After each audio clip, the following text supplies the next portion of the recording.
Welcome to Lunch and Learn. I'm Cynthia. And I'm Patsy Shreve, and we're going to be your hosts today.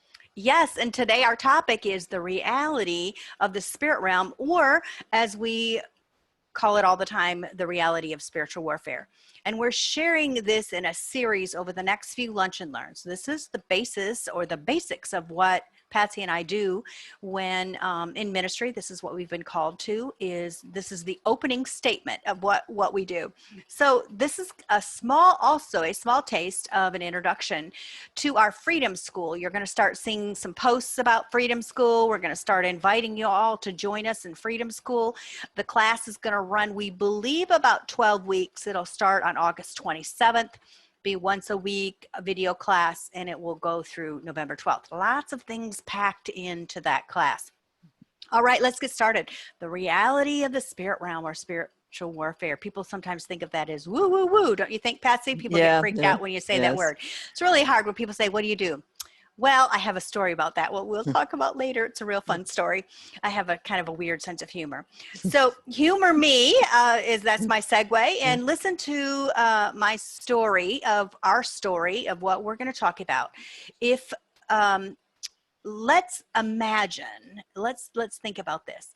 First, if there was a cosmic war, in which this being called Lucifer, let's just call him Lucifer, right? Let's have some fun with it. And in pride, he decided that he wanted to be like God. He wanted to receive all of God's worship. He wanted to be like him. He wanted to receive some of the accolades, or maybe all of the accolades of God himself. So let's imagine that this cosmic war broke out in heaven, and he and 1/3 of the angelic type beings that were in heaven with him, where God's throne is, were thrown out because of the rebellion. So apparently he has some sort of convincing abilities, because I don't think that angels on their own normally would just say, hey, I've had it, I'm leaving here, or I want to be like God. Somehow, somewhere, we don't know. God does not tell us in the word, but this is how we see it. So let's imagine that this story happened. So this being named Lucifer and 1/3 of the beings with him were cast out of heaven. Does that also mean, remember, that there are 2/3 left? And because Lucifer wanted God's place. So then let's put that aside a little bit and continue on with our story. So let's imagine that God created the earth and he created humankind on it. And then Lucifer and the woman and the man fall, and there is a separation between God and man. So Lucifer, who is known as Lucifer at the very beginning when we introduced this story or this imagination, then he becomes Satan. Now, we don't know why he changes his name or why he's changed his name in scripture, because I am using my own vernacular and my own rendition, or this is the Cynthia version rather than the NIV or the KJV. So he, maybe like Saul became Paul, not quite sure, but Lucifer, as he's listed when the cosmic war begins and he's thrown out of heaven, now he's here on earth. He's walking in this realm, and he convinces Adam and Eve to fall, and we have the fall of mankind, and we have the separation between mankind and God himself, the one true God. Because Lucifer, he couldn't gain control in heaven. He couldn't become the God in heaven. But now he's devised a way, become the God here on earth. Scripture tells us, though, that the earth belongs to the Lord, but he also gave us rulership over it. He owns it, but he appointed us to be managers. So Lucifer came and took over that rulership when man fell, because they lost it, because they bowed, basically, I guess is the way you could say it, to Lucifer. And that was his way of becoming more godlike. He hates God so much and wants God's place so badly that he's willing to take it in any place that he can. And so that heavenly, or that cosmic war, I like that word, can you tell? That cosmic war, that heavenly war, now became a cosmic earthly conflict, or a cosmic earthly war. So it happens still in the cosmos, right? But it also happens here on earth. So now we have this spiritual war, this war between good and evil. Many of us don't have to be convinced that there is evil in the earth. And so mankind entered this cosmic earthly struggle at the fall. Many years ago, I heard about this illustration, and let's continue with our let's pretend.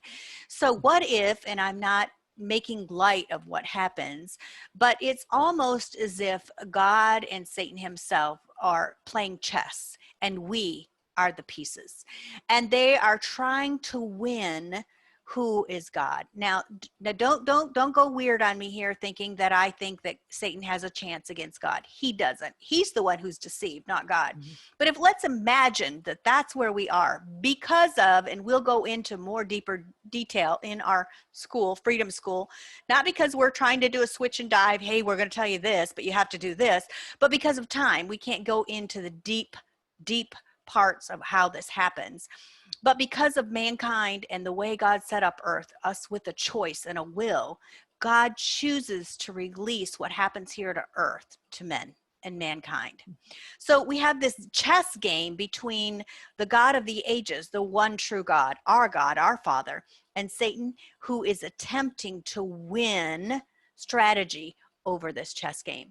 So we can explain this conflict, this unseen spiritual war, this reality of the spirit realm as the kingdom of God versus the kingdom of Satan, or light versus darkness, or right versus wrong, or good versus evil. You don't have to go too far, and people today will definitely say that there is a great emphasis on evil today, but there is also an emphasis on good. And so we see this struggle right before our eyes in the news, in our city.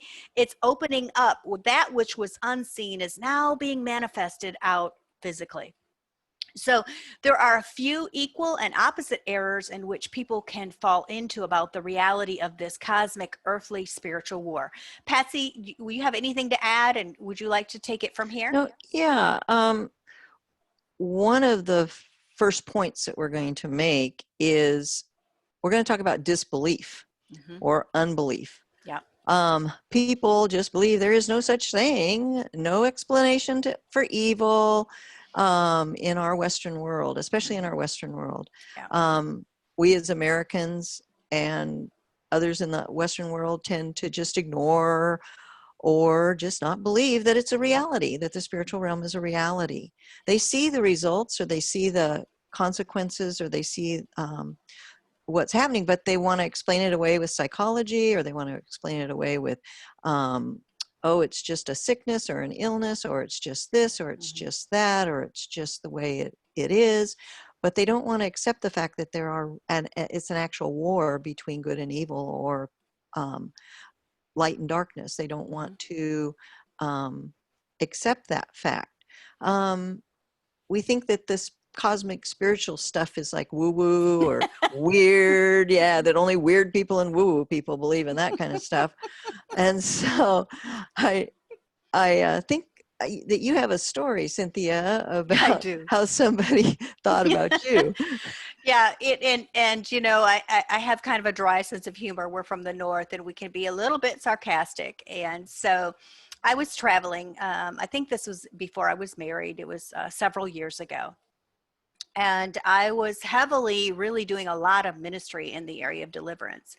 I love to fly. Wait a minute, and that's true though, because when I travel, I love to fly, and these are the reasons why. Because I am an avid reader as well. If you don't know that about me, I love to read.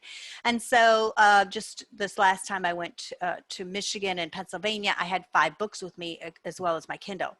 So I just absorb. I love to read. It's very relaxing for me. I am a knowledge seeker. I love to research, and so for me, being on an airplane is like, yay, time to read, time for me to absorb some material that I haven't actually sat down and taken the time to do. So that's what I was doing. I had this great book. I have my little highlighter and my pen, and I write all over my books. All of my books are written up and highlighted all over. And so I was really reading, and I had this gentleman come and kind of slide up to me and sat down and said, do you mind if I sit here? And I kind of glanced up to him and I said, no, you're welcome to sit here. So as he sat down, we sat there for a couple of minutes and I kept reading. He said, so where are you going today? So I kind of looked at him and I gave him the answer, and kind of give him in a real, this is not a welcome conversation look. And he just wasn't going to get it. And he asked me 2 or 3 other questions and I gave very clipped answer, continuing to go back to my book. Finally, he said to me, so what do you do? This was so perfect, such a setup for me. And I turned to him and I said, I'm an exorcist. And his eyes got really big, and now it's comical then, but I had the straightest face and I said, I'm an exorcist. And he went, are you? And he said, and I kept looking at him very serious. He goes, you're serious? And I said, yes, sir, I am. Oh, so is there much call for that? And I said, well, actually, there's a lot more than you would think. And he went, oh. And he turned back to himself, and probably within 1 to 2 minutes, very obviously, he said, no offense, but I think I'm going to find another seat. And I said, that's fine. And he moved on to another seat. And I smiled to myself and went back to my book. Now, do I consider myself an exorcist? I consider myself a Christian exorcist. Yes. I don't go by that title, that's who I am and that's what I do. It is part of the things that God called us to do, that Jesus called us to do when he was here on the earth, to set the captives free. So that's who I am. But I thought that was really a good segment to what we're talking about. Boy, did that guy leave me fast. Exactly what happens here in the United States. If I was probably my guess is if I was in an Eastern world country or a third world country, they would immediately gravitate to me and probably go get all of their relatives on the plane to hear more and to receive prayer. So it's just the difference of the world in which we live in. Us Americans think that we're too educated for demons, which is this disbelief, this doubt, this not agreeing that they're even in existence is a great strategy of the enemy. Right. One of his ploys on that that chessboard. Go ahead, Patsy. Yeah. And so the Eastern cultures, a lot of in the or third world countries, again, they don't have a problem with the spiritual reality of it, because they deal with it on a daily basis. They have their witch doctors, and they have their shamans, and they have the people that they consult constantly about different things in their life and the different effects, different things that are influencing them.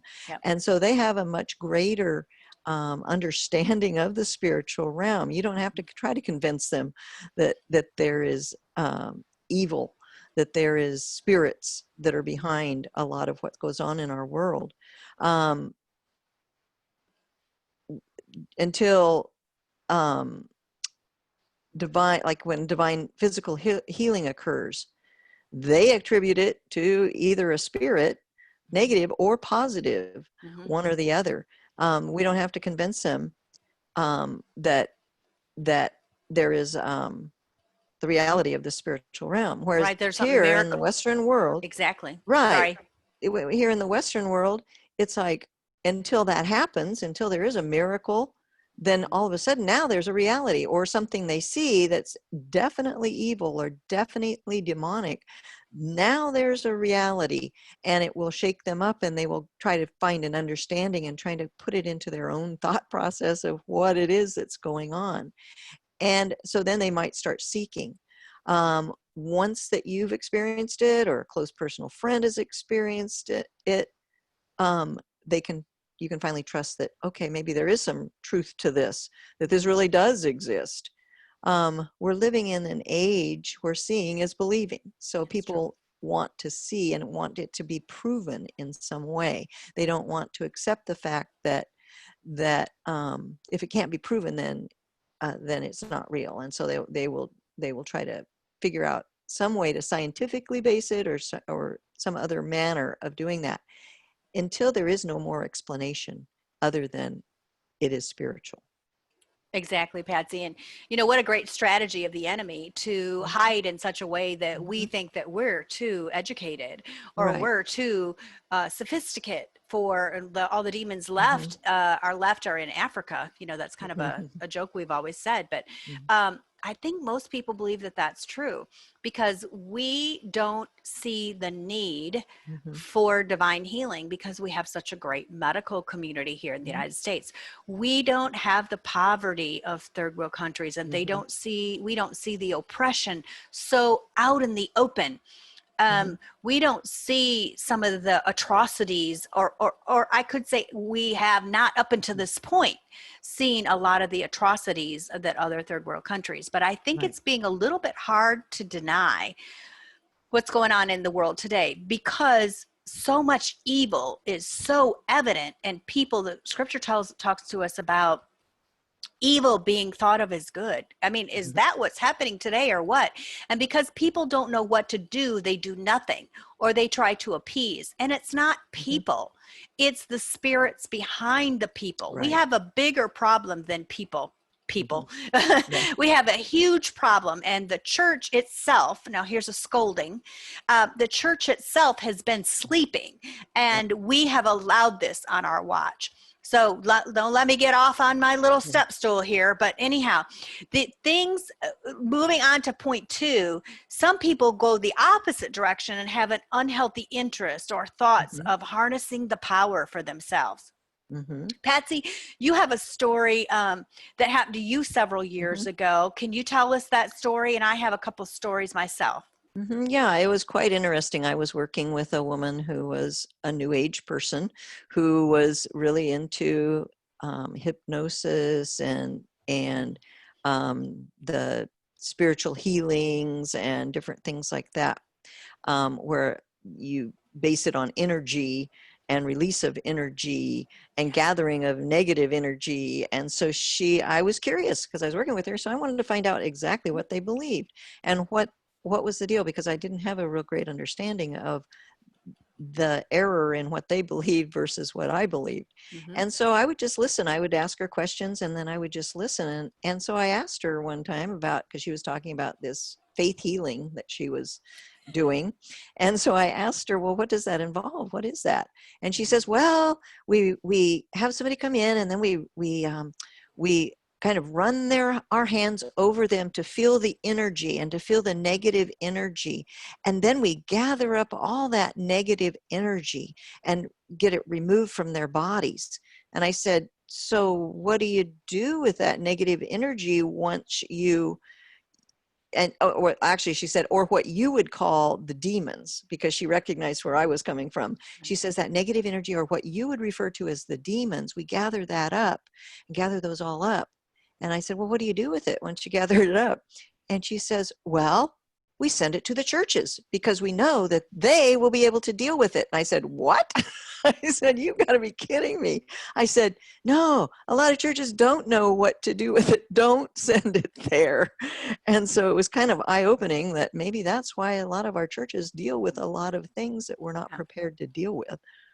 Exactly. And Patsy, when she that happened and she came home, she called me up and she said, Cynthia, you can't believe what I just heard today. And one of the things that I do a lot is I'm very open to talking to people that don't believe as I do. Mhm. I think it's important that we be open. And I have a lot of friends, truly friends, colleagues, I guess you could say, that are new age people, or people Mhm. they wouldn't maybe not even call themselves new age. They call themselves healers. Mhm. Um, Or spiritists. Spiritualist, yeah, and Mhm. lots of different names. And I'm always interested because I want Mhm. to know Yeah. what it is. Is this Mhm. truly, are these people demon possessed? Which Mhm. most of us Christians would just say, oh, they're just demon possessed. But I think that I give them a lot of leeway because I really believe that their intention is to not run people into hell. I mean, that's not Mhm. No. their purpose. Their purpose is to find truth. Mhm. Their purpose is to find power. Mhm. um, so sad for us Christians that we aren't giving them the power that they need, the power that we're not allowing the power of God to flow through us so that they Mhm. can see true power. Mhm. But I have a couple of friends. I have one specifically that I meet every, I don't know, 6 months to a year or so. And we met. I think she was surprised because I'll we belong in a couple of groups together. And I sent her a message and said, hey, I'd love to get together and chat with you. And it was like crickets. So then she typed back and she said, you know that I'm such and such. And I say, yeah, I do. And she's like, and you're still willing to meet with me? And I said, sure, I'd love to. I'd love to sit down and talk about what you do and how you do it. And so we had a little Zoom conference meeting and we got to know one another. And we established right at the very beginning that we were not going to be offended by wording. And so she told me that she started asking me questions about how I would deal with certain things. And I asked her, because I was very confused, as Patsy was, so what do you do with these? She knew they were demons. What do you do with these demons? That she actually knows they're demons, or that's what she calls them. And so I said, so what do you do with these demons? I said, how do you, and I gave her the scripture about the sons of Sceva. And I said, are you aware of that? How does that not occur? Oh, I don't actually tell them to go. I have the person tell them to go. I said, oh, okay. And I said, do they go? And I said, and where do you tell them to go? She said, oh, I leave that up to the person. Okay. And so I said, so do they go? She goes, well, yeah, they get relief. And I said, okay. And how long, what? And so that's over. She goes, no, that only lasts for a little while and they have to call me back. And I said, okay. So my take would be when we tell them to go, they don't come back. And she went, oh. And so, we have these conversations in which, I'm attempting to show them truth. And, I have a very respectful relationship with them and I'm very grounded. My pastor knows that I have these interactions with these people. And I believe that's something that God has called me to do. So there are people that have these extreme interest in the spirit realm. They think there are people that believe that they're good white witches, that new age yoga, which turns into a kundalini. That is not a good thing. Let me tell you, they even know it's not a good thing. They have to harness that. So good and evil are out of balance. They just figure that they're going to be able to harness it. I have a new friend who believes that it's all about vibrations, that good and evil vibrate together. And from that vibration, we get the power that we need that empowers her to do the things that she needs to do.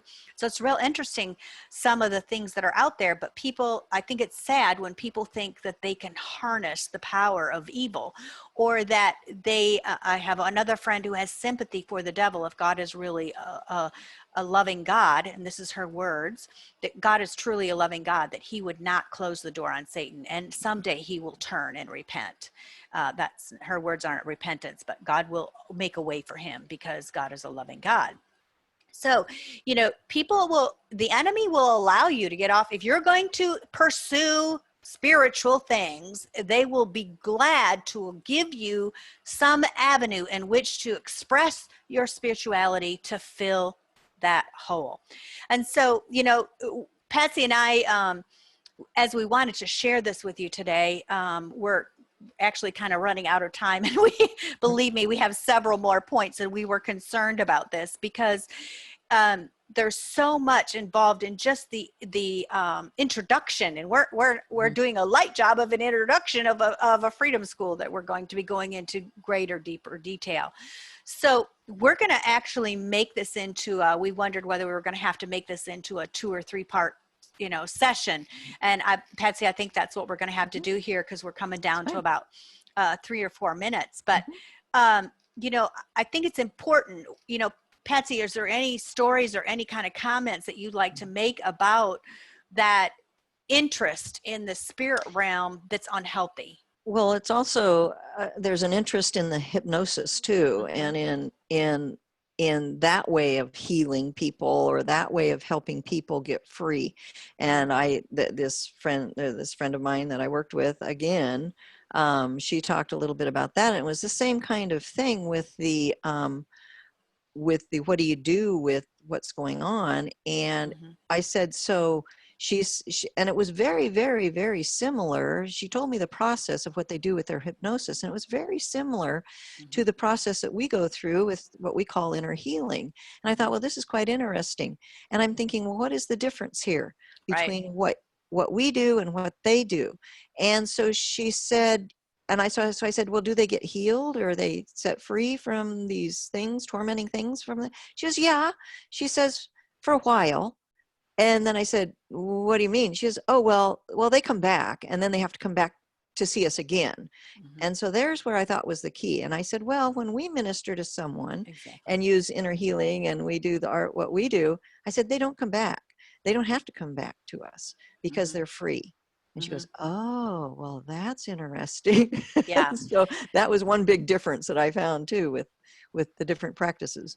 Right. Exactly. And people are pursuing spiritual things because they know that there's something bigger outside Mm-hmm, of them, and they're trying to fill a hole that's a God placed mm-hmm, hole. And mm-hmm. the enemy himself is a deceiver, right? Right. And Mm-hmm, so he'll give them a portion, just mm-hmm, like back in the garden, Patsy. Satan came, the voice came, mm-hmm, and it gave her a little bit of what God mm-hmm, said, and it just mm-hmm, twisted it a little. And mm-hmm. that's what we see when we Yes. go into these things and we're talking to these new friends, these new Mm-hmm, acquaintances that we have, mm-hmm, about what they do and how they do it. That we have to be careful that we don't offend, and mm-hmm, we ask about words, and that's what mm-hmm, I just make right straight out front. Look, I'm going to mm-hmm, make a commitment to mm-hmm, you that I won't be offended and I won't get mm-hmm, upset about semantics. So let's just ask each other. mm-hmm. And so when you get into it, exactly, it's a lot, because the enemy himself is not a creator. He is a Right. created being. Mm-hmm, So what do I mean by that? He can't create something for someone. He has to mm-hmm, take what God has made and he twists it or tweaks it a mm-hmm. little bit Or to make him, counterfeits it. or Yeah. counterfeits it. Exactly, Mm-hmm. Patsy, Yep. to make it his own.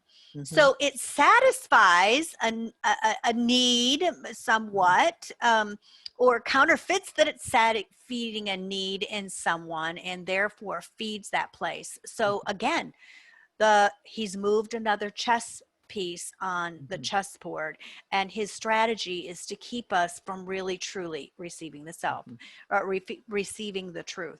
Right. And the truth is, there's only one way, and that is through Jesus Christ. And there Mm-hmm. is only one God, only one true God. And Mm-hmm. that is the truth. And anything opposite of that, or any spirit that denies the deity of Jesus Christ, is not a spirit in which we or they need to be um, tangling with.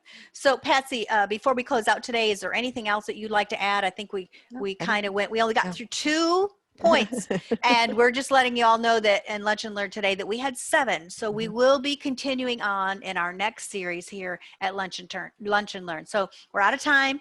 Our prayer for you is that God reveals to you the reality of the spirit realm Yes. and your important place. Mm-hmm. Your important place, Mm-hmm. and that you obtain the healing and the freedom that you need, so that you can be all that he created you to be, and that you can do all that he created you to do. Yeah. As always, we're available if you need somebody to talk to or minister to you, or something we've said is like, I've never talked to anybody about this. Mm-hmm. This isn't always something that I'm opening back up here, but things that we talk about and things that we minister to people are not always things that you can go downtown to your local, or into your local church and talk to your pastor about. Sometimes they're not equipped, and sometimes ladies just don't feel comfortable talking about these things. They don't want to be seen as weird. Well, we're the people to talk to. So email us at realliferevised@gmail.com. And Patsy and I just want to bless you today, and we'll see you next time on Lunch and Learn. God bless you.